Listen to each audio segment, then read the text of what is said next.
Chapter 1. Friday evening. Meeting the client, Friday. It's the end of the working day. My friend Layla is in my office drinking coffee. She tells me a story about one of her clients. We laugh. Your clients are very difficult people, I say. Layla is a lawyer, but many of her clients are very poor people too. She does good work. And what about you? Says Layla. You're a private investigator, and your clients are often very difficult and dangerous. Sahid worries about you. He likes you a lot, you know. Sahid is Layla's brother. He's a detective in the police, Detective Sergeant Sahid Patel. He and Layla are my best friends. Sahid worries about me a lot. I smile. Sahid doesn't need to worry about me, I say. I can take care of myself. I finish my coffee and stand up. Friday night, the best night of the week. What shall we do this evening? Go to the cinema? Okay, but let's eat first. I'm really hungry, Layla says. Oh, and don't forget, next Friday you're coming to dinner at our house. Sahid's cooking chicken. Great, I say. Sahid's chicken dinner is famous with all his friends. Layla puts on her coat, and at the door I turn off the lights. I begin to close the door and the phone rings. Oh, leave it, says Layla. It's Friday night. I go back into the office. I can't do that, I say. Perhaps it's a new client. It is. It's a man's voice, speaking quickly. I listen, say yes and no in the right places, and finish the call. Sorry, Layla. No cinema tonight. Another time, I say. The client wants me to meet him this evening. Oh dear, Layla says. Can't he wait till tomorrow? He says not. He's a worried man, I think. We say goodbye, and Layla leaves. The meeting is in a Greek restaurant not far from Piccadilly Circus. I take a bus and then walk. The Athena restaurant in Old Compton Street is small and noisy. The client is sitting at the back, at a table for two, watching the door. He stands up when I get near the table. A tall man, nice-looking, brown hair, brown eyes, worried eyes, tired eyes. He's not sleeping at night. Hi, I say. Shirley Holmes. Jeff Clayton, he says. Thanks for coming. We sit down, and a waiter brings us bread, olives, feta cheese, water for me, and beer for Jeff Clayton. Clayton stares at me. You look very young for a private detective, he says. How can I help you, Mr. Clayton? I say. What's your problem? I'm not here to talk about my age. Okay, sorry, he says. I have a business, an electrical design company, Clayton Electrics. We design. I take out a piece of paper and push it across the table to him. It's the front page from his company's website. He looks at it, then at me. Ah, he says. You Googled me. You know all about my company. No, I say. But I know a little about electrical design now. So your problem is a business problem then. I eat an olive and a piece of feta cheese. I love olives and feta, probably because of my Greek mother. Jeff Clayton tells me his problem. His business is losing money because he's not getting new clients. Every time he does a quotation for a new job, he doesn't get it. In 6 months, not one new contract, he says. Not one. My quotations are good. My designs are good. I'm not expensive. My prices are good. I have good workers. 6 months ago, I had lots of new business, everything was fine. And now, nothing. Why? Who is getting these contracts then? I ask. Is it always the same company? He smiles a little. Yeah, you got it. I talked to some people, asked some questions. It's always the same company. Spark and Flash Design in Roehampton. Their design is nearly the same. Their prices are nearly the same, but just a little bit lower. So they get the contract. How do you do a quotation? I ask. Tell me. I look at the client's building with one or two of my designers. My design staff then do the plans. It's all done on computer, of course. I do the costings for the work and then send the quotation to the client. And you keep the quotations on the office computer, I say. What kind of security do you have? He tells me the name of the security program on the office computer. I know it. It's a good one. I keep all the quotations and costings in a special folder on the computer, he says. Nobody can open the folder without the password, and every file in the folder has a password too. How many people know the passwords? I ask. Only me. It sounds all right, but a good hacker can break through that security. I think you have a cyber thief on your staff, I say. Someone is getting through your security, taking the costings information and selling it to this other company. Do you trust all your staff? He looks at me, very unhappily. I did trust them once, he said. I don't now. What can I do? There's a very big contract coming soon.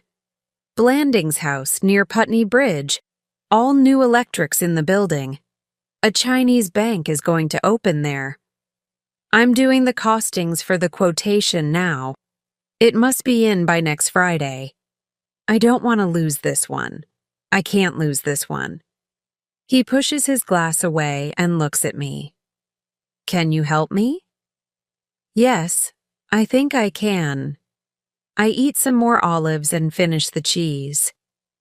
I need to be in your office for a day or two, talk to your staff. Is that okay with you? Sure, he says. Come and go when you like. I need to do some thinking tomorrow, I say. Can I phone you on Sunday with my plan, Mr. Clayton? Sure, he says again. But please call me Jeff. We're working together on this. Can I call you Shirley? No, you can't, I say. In your office, I'm going to be Sally Hawker, so you call me Sally, right? And you call me on this mobile number, not the one on my website. I give him my business card and show him the number on the back of the card. Shirley Holmes, private investigator. He looks at it, then at the front of the card and laughs. Shirley Holmes? That's not your real name, is it? You changed it because you wanted your name to sound like Sherlock Holmes. Maybe, I say. Or maybe my mother married a man called Holmes and they called me Shirley. Chapter 2, Monday. In the office, early on Sunday evening, I phone Jeff Clayton on his home number. Hi, Mr. Clayton. Shirley Holmes here. Can we talk about my plan for tomorrow? Is this a good time? Oh, hi, Shirley. Sally. Listen, please call me Jeff. I don't do this Mr. thing. Or do you want me to call you Ms. Holmes? Ms. Hawker? I laugh. Okay, Jeff. Now, about tomorrow. I'm going to be a journalist called Sally Hawker, and I want to talk to your design staff about their work. I'm writing a long piece for Flipside magazine. Do you know it? Yes, I do. It's good. So, you want me to tell the staff about you before you arrive? When are you coming? About 10 o'clock. Is that all right? Fine. I have files on all my staff here on my laptop. Do you want me to email the files to you? Great, I say. Please send them right now. When I arrive at the Clayton Electric's office on Monday morning, I know names, addresses, ages, families, schools, universities, but I need to know much more. It's a small office, everything open, no closed doors. Faces are friendly, interested. I'm something new in their working day. I tell them about me and the IET, the Institution of Engineering and Technology. I use my smiley journalist face and my smiley voice. The IET wants more young people in schools to be interested in technology, I tell them. So they asked me to write something for their Flipside magazine. That's the one for 11 to 15-year-olds, says Harry. I wrote something for them once, many years ago. Harry Bowman, 59, electrical designer. 10 years with Clayton. Very good at his job, but getting old. So, what do you want to know? Asks Anna. Anna Lund, 29, electrical designer. 2 years with Clayton. Very clever. Tell me about your working day, I say. What do you do? Where do you go? Who do you talk to? Anna laughs. You must talk to Ken. He usually goes out with Jeff and talks to the clients. Me and Harry just stay here and do the work. Ken smiles at me. Don't listen to Anna, he says. She gets out to see clients, too. Ken Okobe, 32, electrical designer. 5 years with Clayton. A good listener, good with the clients. There are the 3 designers and some office staff. I stay with them all day. I sit next to the designers at their laptops. We talk about their computer programs and electrical design. I laugh when they laugh. I drink coffee with them. I watch. And I listen. I talk to the office staff too. Nice people, but they don't know computers. They can use them, but they don't understand them. No hackers here, I think. I go out to lunch with the designers at an Italian restaurant. I ask them about money. Is the pay good? Very good, Ken says. Jeff Clayton pays well. Huh, says Anna. I'd like more money. Oh, you always want more, Anna, Ken says, smiling. And why not? Says Anna. I'm good at my job. She looks at me. I don't like working for other people. I want to start my own business. I want to be a rich woman before I'm 40. The 2 men laugh. When we walk back to the office, I walk with Harry. Do you enjoy the work? I ask. Yes and no, Harry says. You see, my wife is not well, and I'd like to be at home to take care of her. She needs the sun, and I'd like to buy a house in Spain when I stop working, but that's never going to happen. Ken is walking in front of us, and suddenly I see his shoes. They look very expensive. Yes, they're Gucci shoes, I'm sure of it. Back in the office, I watch the designers at their laptops again. Ken is very helpful. He tells me a lot about his work and shows me some of his designs. Do you take your laptop home at night? I ask. Yes, we all do, says Ken, and I always need my laptop with me when I visit clients. I work at home in the day sometimes, says Harry. Because of my wife, I sometimes need to be at home. Interesting. They take their laptops home, so it's easy for the hacker to do things at home when nobody is watching. 5:30. Going home time. They're closing down laptops, putting on coats. The working day is finished. So which one of them is the hacker and the cyber thief? It's one of the three designers, I'm sure. Is it Harry? He wants a house in Spain for his wife, but he hasn't got the money for it. Anna? She's clever, quick, wants to be rich, and she wants it now. She doesn't like waiting. And there's Ken. He's a nice guy, good at his work, but he's wearing Gucci shoes. I get out my laptop, Google Gucci shoes, and look for the prices. $470 for a pair of shoes. Where does Ken get that kind of money? I need to know more about Ken's home life. But first, I need to visit the Weasel. I don't know the Weasel's real name. Nobody knows it. He lives in a great big apartment in Bayswater. It's really just one big room with computers. Computers big and small. Computers everywhere.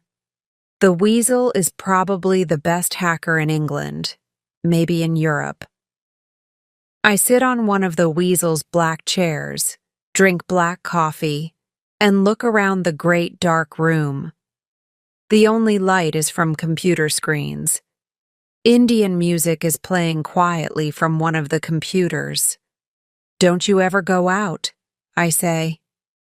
See some daylight, look at some trees, feel the sun on your face. Why do I want to see daylight? Or trees? The Weasel says. He looks around at his computers. All the world comes to me here. I don't need daylight. He looks at me. And what do you need, Hawker? He always calls me Hawker. He likes that name better than Holmes. You always need something. Years ago, the Weasel went through a bad time. I helped him then, and he doesn't forget that. I can ask him for help when I want. I tell him about Jeff Clayton's problem. I want to watch 3 laptops, probably through the night. I need to catch the person when they get through the security on the main office computer. How many passwords? The Weasel asks. 2. 1 for the quotations folder, and then every file has its password too. That's a clever hacker, says the Weasel. Okay, you need a Trojan horse program. I can write that for you. Give me 24 hours. Chapter 3, Tuesday. On the streets, meet Jeff in Richmond Park at 6:30 on Tuesday morning. A park is a good place to meet, away from watching eyes and listening ears. We walk up Sawyer's Hill. It's beautiful in the park in the early morning. There aren't many people at that time, maybe a walker with a dog or somebody running. It's quiet and green, with lots of big trees. I love trees. Jeff Clayton is not interested in trees. Who is it? He says. Who's my cyber thief? Do you know yet? No, I say. I tell him about my day in his office. It's one of your 3 designers, I'm sure of it, but we need to catch them when they're doing it. But how? Says Jeff. I'm going to put a Trojan on your office computer. When the designers turn on their laptops, the Trojan downloads. I can then watch everything on their laptops on my laptop, but they know nothing about it. I can see them, but they can't see me. A Trojan? Says Jeff. But they're dangerous. Are you sure about this? Where does this Trojan come from? How do you get it? A friend is writing it for me, I say. What friend? Who? Sorry, I can't tell you that, I say. Look, do you want to catch this thief or not? Trust me. We need to do this. Then, when the Trojan is in place, you upload your costings for the new quotation. What was it? Blanding something, Blanding's house.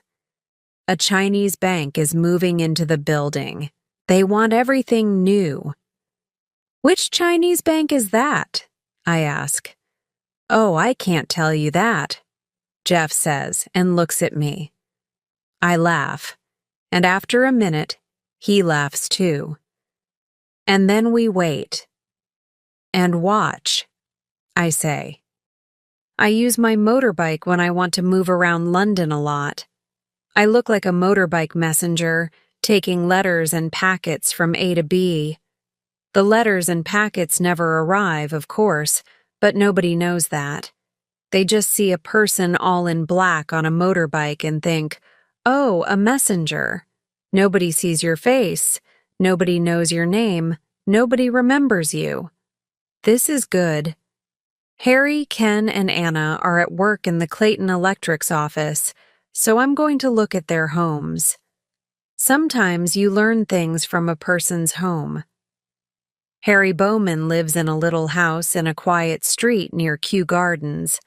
It's a nice house, with a nice little garden in a nice street. Lots of nice people in nice little houses. I ride up and down the street once or twice, but it tells me nothing. It's the same for Anna Lund. She lives in an apartment in a house in Barnes. There are 4 apartments in the house, but nobody is at home, so I can't ask any questions. I walk around the back of the house, but there is nothing to see. Ken Okobe lives on Richmond Hill. Big houses, big, expensive houses, looking down over the River Thames. I stop the bike by his house and get out my iPad. I'm just a messenger checking an address. A car arrives and stops outside the house. An older man gets out and goes into the house. Ken's father. The car is dark blue, long and low. It's a Porsche. Only very, very rich people drive a Porsche. There are 2 small boys walking down the street, carrying skateboards. They stop next to me and stare at my motorbike. Is that a Yamaha? One of them says. Yes, I say. Do you like it? Yeah, it's cool, the boy says. What do you think of that car? I say, looking at the Porsche. I'd like one of those. That's a really cool car. That's Mr. Okobe's Porsche, the other boy says. He lives in this house here. My dad knows him. He's got lots of money then, I say. He's an oil millionaire from Nigeria, my dad says. He's got 3 cars. No, 4, says the boy. So Ken wears Gucci shoes because he has a rich daddy, not because he's a thief, an interesting person. He doesn't need to work with a rich family like that, but he does. I like that. The boys move on, and I check my iPad for messages. There's a green light on the screen. 2 emails. One from Layla, one from the Weasel.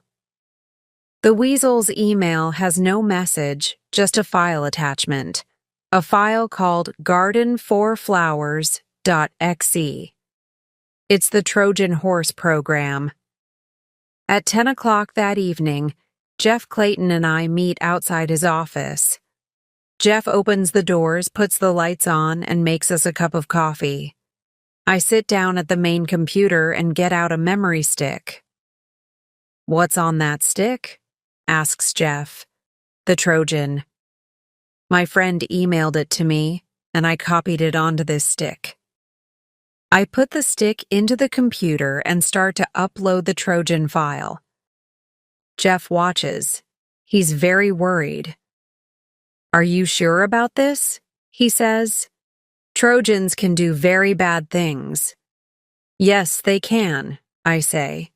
But I'm not doing bad things. I'm just going to watch and catch your cyber thief, we hope. Is your Blandings House quotation ready yet? Nearly, says Jeff. I'm going to finish the last bits tonight. Okay.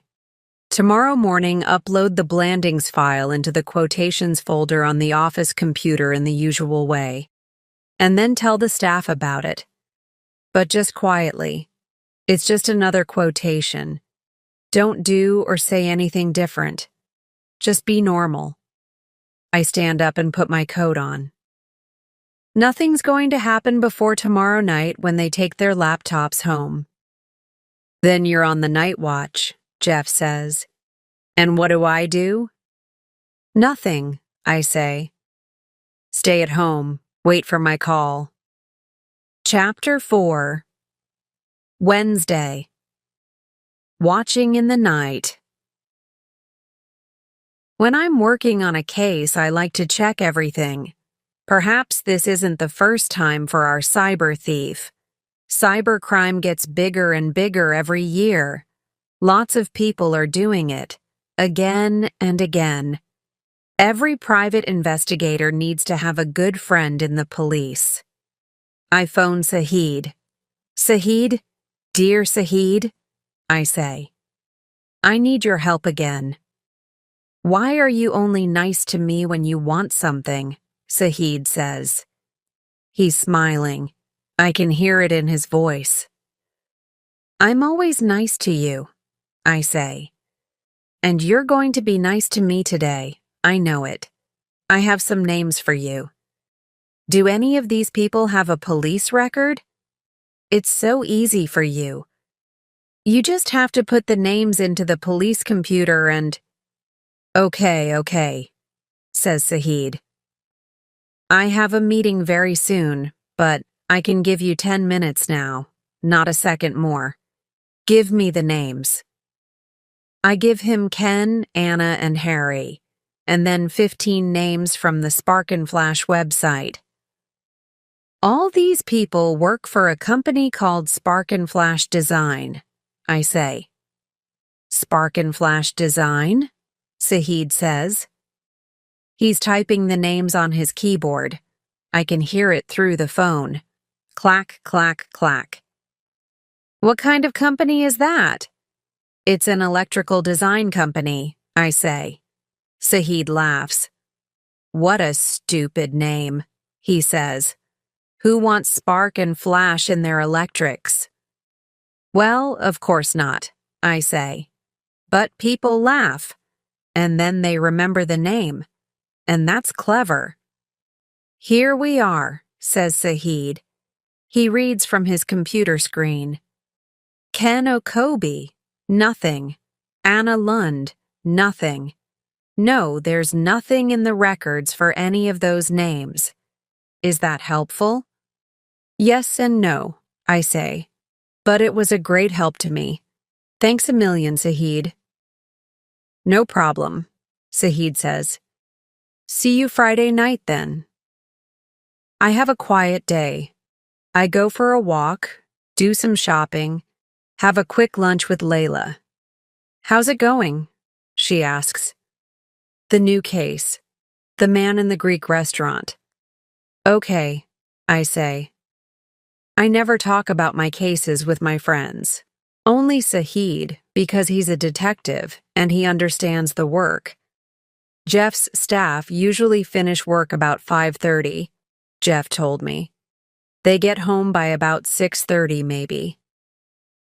At 5 o'clock I'm at home, my laptop is ready, and I have 3 little windows on the screen.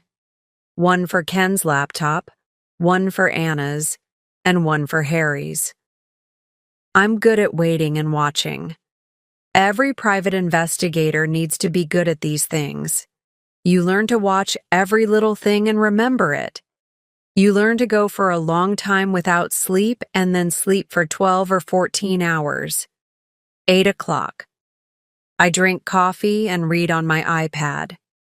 I find a story on the internet about cybercrime. It's not very good. A hacker in a high school is taking millions of dollars from a bank in Switzerland. It sounds so easy. But in real life, it isn't easy. A really clever hacker can get through a bank's security, but it's very difficult. The weasel can do it, I think. but he doesn't. Well, I don't know. I don't ask questions. 11 o'clock. I make some more coffee and drink it black. My laptop screen shows nothing. Maybe the cyber thief is waiting for a quiet time late at night. 1 o'clock, my iPad suddenly shows a green light. It's a message from the weasel. "How's it going?" he writes. "Nothing happening yet," I write back. "Are the garden flowers all right?" "Yes, they're beautiful. Thank you very much." "No problem." "Are you doing the night watch then?" "Yes. Boring." "What are you doing?" "Talking to a guy in California about the new internet laws in America." "Bad news, eh?" "Very bad." "We don't want these laws. The internet must be free for everyone." I look at my laptop screen. "Hey, something's happening. Must go. Talk to you later." I close my iPad and turn to my laptop. The screen is flashing. Somebody is getting into the Clayton office computer. They get to the password for the quotations folder. Yes, they break through that. Now the password for the Blandings file. And they're through that. Now the file is downloading to a laptop. Anna's laptop. Chapter 5, Thursday. Taking photos, I phone Jeff. "Hey, Jeff, are you asleep?" "I'm not now," he says. "What's happening?" "I have a name for you. Are you ready?" "Yes. Anna Lund." He doesn't say anything for a minute. Then, "Anna? It's Anna? Are you sure?" It's Anna's laptop. Perhaps she did it, or perhaps her Spark and Flash friend did it. But it's her laptop. "Right." Jeff Clayton's voice is angry. "I'm calling the police in the morning. They can come to the office, and when Anna walks in..." "Wait," I say. Here's the bad news. Anna or her friend downloaded the Blandings file, but they didn't keep the file on her laptop. It went onto a memory stick. I took some screenshots of the file download. We can show the police those, but they don't prove anything. Somebody took the file from the office computer. Yes, but the file's not on her laptop now. "But the download happened on her laptop," says Jeff. "Of course she's the thief." "Listen, Jeff, what's she going to say?" "She's going to say, 'What file? What are you talking about? Where is this file on my laptop? I don't know anything about a file.'" She's not stupid, and she's going to be ready for any question. She did it, yes, but we can't prove it. Yes, I see. You're right, Shirley. Jeff's voice is very unhappy. So what are we going to do? Well, the Trojan horse was plan A. And now I have plan B, I say. Where is the Blandings file now? We need to know that. Maybe Spark and Flash have got the file already. But maybe they haven't, and maybe Anna is meeting somebody tomorrow. So I'm going to watch Anna all day. Where does she go? Who does she meet? Okay, what can I do? Asks Jeff. Go into the office tomorrow. Be normal. Be nice to Anna. Nice to everyone. Talk about work, the weather, the football, whatever. We know about Anna, but she doesn't know that. We don't want her to worry. Okay, I get it, Jeff says. Watch and listen. Text me when Anna does anything. When she leaves the office, goes to lunch, makes a phone call. Use my Sally Hawker mobile number. I sleep for 3 or 4 hours, then get up, drink more coffee, and call a taxi. I want to be outside Anna's apartment before the buses start in the morning. I wear my student disguise. I have long hair, a big hat, and a wonderful long skirt with red and yellow flowers all over it. It's a great skirt. People look at the skirt and not at the face. Anna leaves her apartment at 8 o'clock, walks down the street to the bus stop, and gets on the first bus. There are lots of people on the bus. Anna goes upstairs, and I sit downstairs. She gets off the bus and walks to the office, and I'm 20 meters behind her. She doesn't meet anybody. She doesn't talk to anybody. I text Jeff. Anna arriving now. Nothing happened. A text comes back from Jeff. Okay, I find a sandwich bar not far from the Clayton office. I sit by the window, and from there I can see the door of the Clayton office. I'm hungry. I eat 2 chicken and tomato sandwiches on brown bread and drink 2 cups of tea. I read on my iPad, watch the clock, and when the waiter gives me a hard look, I buy another cup of tea. 7 cups of tea. It's a long morning. A text arrives on my phone. Anna leaving for lunch now. Everything normal. We talked about last night's football. When Anna comes out, I'm standing in the street, looking into a shop window. She walks quickly for 10 minutes and then goes into a big pub by the river. It's lunchtime, and the pub is noisy, full of people. I go in at another door and look around for Anna. She's with a man, a tall man with red hair. Is he just a friend? Or, no, he's more than a friend. Anna is kissing him. He's kissing her back. He has his arm around her. They're excited, happy, laughing. I move a little nearer to them. I get my phone out, hold the phone to my ear, but take photos, lots of them. Nobody looks at me. I'm just a student in a long flowery skirt, talking on my mobile phone. I take a taxi back to my office and sit down at my big laptop. I download the photos to the laptop.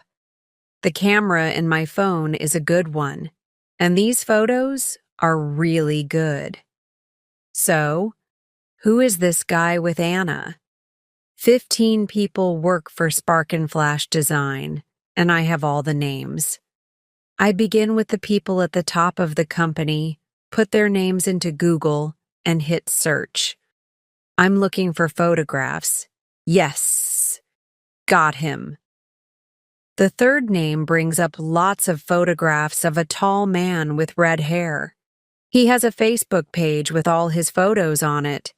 Stupid Man, Steven Nyberg, Director, Spark and Flash Design. I meet Jeff Clayton in Richmond Park again. This time it's raining, so we sit in his car and make a plan. Plan C. Chapter 6, Friday, the end of the road. Early Friday morning, I'm in the sandwich bar near the E. Clayton office, waiting for a text from Jeff. I'm early, so I have a chicken and tomato sandwich again. They're good sandwiches. A text arrives from Jeff. She's here. Come in now. Today, I'm Shirley Holmes, private investigator. Quiet, dark clothes. No flowery skirts. No journalist smiley face. I walk through the Clayton office to Jeff's little room at the back. Ken and Harry stare at me. Do they see Sally Hawker or Shirley Holmes? They're not sure. In Jeff's office, I sit down on a chair near his desk. Anna is sitting in front of the desk. She looks at me quickly, then back at Jeff behind the desk. "What's all this about, Jeff?" she says. "And why is Sally Hawker here?" "Anna," Jeff says slowly. He has Anna's laptop on his desk in front of him, He puts his hands on it. On Wednesday night this week, you downloaded a file from the office computer in the middle of the night. You used your laptop, that is, my laptop, the Clayton Electric's laptop, in your home. You broke through the computer security, and that's 2 passwords to take this file. What did you do with that file? Where is it now? Anna laughs. Hey, Jeff, what is all this? I'm your best designer. You told me that. What file are you talking about? I don't know anything about a file. Jeff looks at a piece of paper on his desk. I have here a screenshot of your laptop at 1:05 a.m., 24 May. It shows the download of a file, a very important file with information about costings. What did you do with it? Who did you sell this file to? Anna isn't laughing now. She looks quickly at me, then away again. She's worried. Why am I here? Why am I not speaking? She doesn't like it. I say nothing, just sit and watch her. She looks at Jeff. Look, Jeff, she says. I don't like this. What are you saying? Are you calling me a thief? Yes, I am. Who did you sell the file to? Jeff says. Was it to someone from Spark and Flash Design, maybe? What?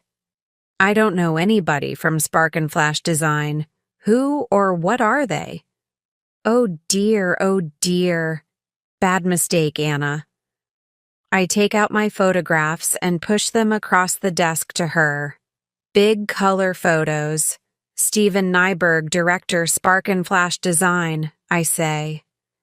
Steve to his friends. Anna looks at the photos of her and Steven Nyberg. Her face goes white, then red. She stares at me. She wants to kill me. Right now. I can see it in her eyes. You're not a journalist, she says angrily. What are you? Police? Or just a dirty little investigator? I hope Nyberg paid you well for all the Clayton quotations and costings, I say. Or did you do it for love? Love is cheaper for the company. Anna gets really angry now. She turns to Jeff. You think you're very clever, don't you? You and your stupid little company. You're not going to get this Blandings contract. ICBC don't like spending their money. They want better prices than yours, and Steve can give them those better prices. Second bad mistake, Anna. I look quickly at Jeff. Did he hear it? Yes, he did. How do you know the client is ICBC? He says. You told us. Anna's face is white again. No, I didn't, Jeff says. I said it was a Chinese bank. I didn't tell you the name of the bank. I didn't tell anybody the name of the bank. But the name ICBC was in the Blandings quotation. So you read the file, didn't you? You broke the passwords, downloaded the file, read it, and gave it to Spark and Flash. You're a hacker and a thief. Do you have anything to say? Anna says nothing. There is nothing to say. She's at the end of the road, and she has nowhere to go. Jeff stands up. Get out, he says.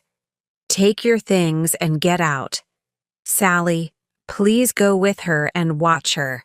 I want her out of this building in 5 minutes. Chapter 7. Friday. An evening out. In the afternoon, I'm back in my office, writing emails, checking messages, doing the paperwork. The phone rings my Sally Hawker mobile. Hey, Shirley. Jeff here? Can I come and see you? Sure. He arrives 10 minutes later. Big, happy smile. His eyes don't look worried now. Got some news, he says happily. I wanted you to be the first to know. That's nice, I say. Is it exciting news? He laughs. It is for Clayton Electrics. We've got the Blandings house contract. I heard this afternoon. Wow, that's great news. Well done, I say. So Spark and Flash didn't do a quotation? Or they just didn't get it? What happened? I don't know, says Jeff. But I did 2 quotations. I put one on the office computer on Wednesday. You know, when you told me to. But I did a second quotation with much better prices. I didn't put that on any office computer or send it by email. I put it on paper and sent it by motorbike messenger. Nobody in the office ever saw that quotation. I laugh. Very clever. I didn't think of that. And did ICBC like those prices then? He looks at me. You opened the file in the night and read the quotation, didn't you? You knew it was ICBC. Of course I read it, I say. I needed to know. Huh, Jeff says. Well, Shirley Holmes, Sally Hawker, would you like to have dinner with me tonight? A big thank you dinner?